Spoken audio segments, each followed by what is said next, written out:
Having bad door manners is something that plagues many dog owners, but it doesn't have to be this way, especially since the solution to this problem is a relatively simple one.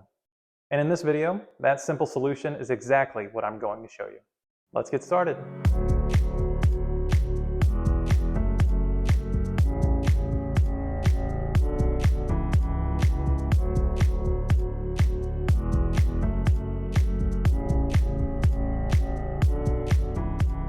All right, so I had a video request for how to teach a dog door manners. Not only will this apply to doors, but it'll also apply to gates and your crates, your crate doors. Basically anything with a doorway and some sort of door-like mechanism to it, it'll work exactly the same. There are two ways I would recommend you go about doing this. The first one is really simple, really straightforward, but it has a prerequisite, and that prerequisite is that your dog has a solid sit. There's so much stuff you can do with a really solid sit, and I recommend that everybody ingrains that very heavily into their dogs because it can help you out a lot. And this is one of those instances. So if your dog understands sit really well, all you're going to do is layer on the context of the door opening and closing, and maybe even you going in and out of it. But it's all around the sit. So let me show you what that looks like.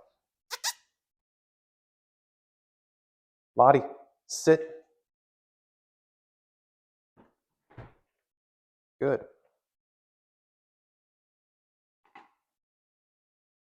Okay. That's how it can start. Put the dog in a sit, slightly open the door, give them a reward if they hold it. If the dog were to try to barge through, or not even barge through, break the sit. So if their butt comes off the ground, that's your criteria. Nope. Use your negative punishment marker or some sort of sound that you have conditioned to them to let them know that, hey, that's not what I wanted. Try again, right? So nope, shut the door, ideally before they get through it, and you're using the leash to kind of block them from getting through it. That way you don't shut them in the door, because if you shut them in the door, that becomes positive punishment, and we want to avoid that if we can. But if it happens, it happens. They'll still learn the same thing, just in a different way.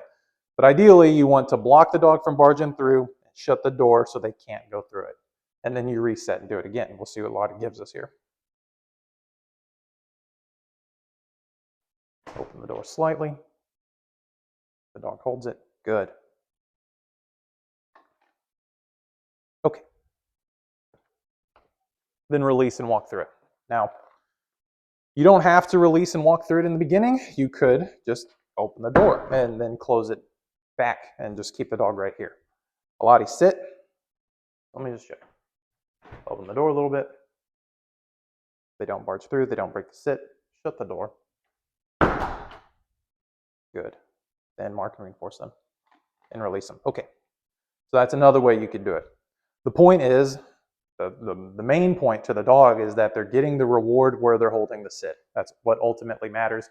And then you can add in the release to go out the door, or just shutting the door and rewarding them where they are. So it really makes no difference. You should practice both, because both are going to be handy in the real world for different situations. So then from here, all you do is open the door more and more, keeping the criteria exactly the same.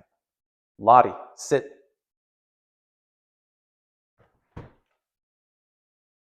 I totally went too far, but that's good. Good.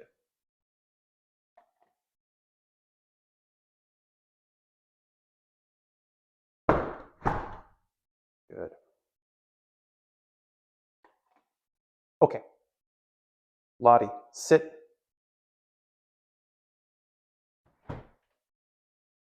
Good. Okay. And there you go. That's really all there is to it, and you just open the door more and more. Maybe something else to layer on would be put the dog in a sit, open the door. Once they get that down first, put the dog in a sit, open the door, and they're not barging through, then maybe you can drop the leash and you walk through the door and come back in, or something like that. Lottie, sit. Same rules.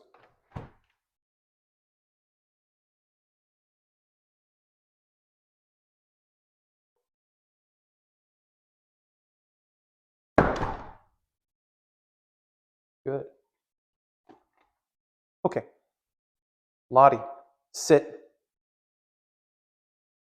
Nope. They break the sit, reset.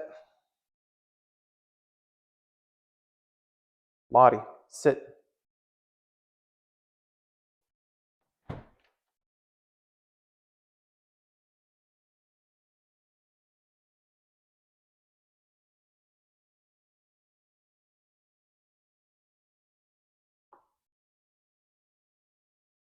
Okay.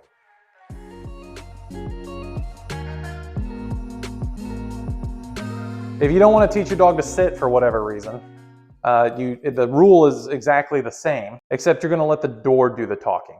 You're going to let the door do the rewarding and negative punishing, where you'll just open the door slightly, and if she were to try to barge through, I'm just going to shut it so she can't go through. That's negative punishment. It's blocking her access to something she wants, which is to go through the door.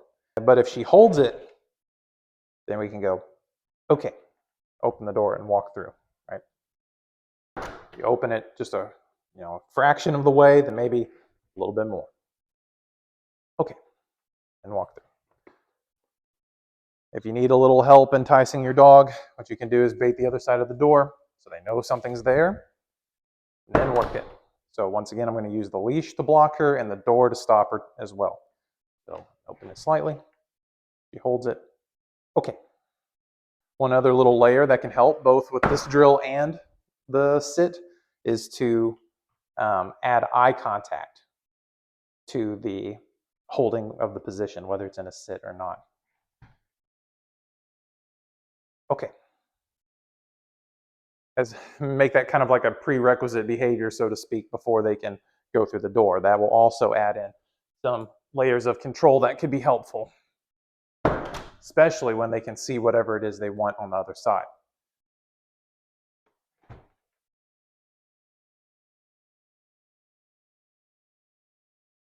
Because they're going to want to stare at what they want, and you'll have to wait them out until they're like, okay, this isn't working, and they try something else. Okay. And with enough practice of that, they'll give you eye contact faster and faster and faster to go through the door. So there you go. I hope that helped a little bit. Pretty simple stuff, but it can be extremely handy, and it's something that you'll use nearly every day. So I recommend you practice it, and practice it thoroughly, and get it down as solid as you can. Hope that helps. See you all in the next video.